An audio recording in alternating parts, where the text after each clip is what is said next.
শীতকালে এই সবজিটা প্রচুর জনপ্রিয়। বিশেষ করে অন্যান্য সিজনে এই সবজিটা পাওয়া যায় না বললেই চলে। গরুর মাংস, মুরগির মাংস, চিংড়ি দিয়ে এই সবজিটা খেতে বেশ দারুণ লাগে। রুটি পরোটা হলে তো আর কথাই নেই। হয়তো অনেকেই দেখে চিনতে পারছেন আর অনেকেই দেখে চিনেন না। যারা চিনেন না তাদের জন্য নামটা আমি বলেই দিচ্ছি।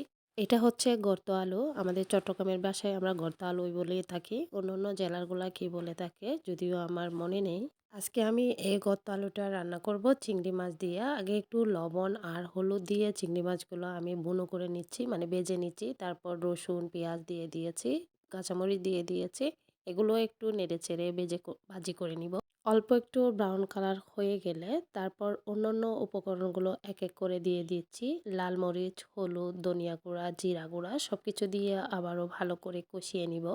কষানো শেষ হলে আমি আলুগুলা দিয়ে দিয়েছি। আলুগুলাও নেড়েচেড়ে কষিয়ে নিব। যত সম্ভব চেষ্টা করব এই আলুটাতে পানি কম দেওয়ার। তবেই প্রশ্নবিদ্ধ হতে পারি, যদি পানি কম দেওয়া হয় এত বড় বড় আলুগুলা সিদ্ধ হবে কেমনে? কম আছে নেড়ে চেড়ে অল্প অল্প পানি দিয়ে এটা আমাদের সিদ্ধ করতে হবে। চাইলে বেশি পানি দিয়ে সিদ্ধ করা যাবে না, স্বাদটা ব্যতিক্রম হয়ে যাবে আর কি।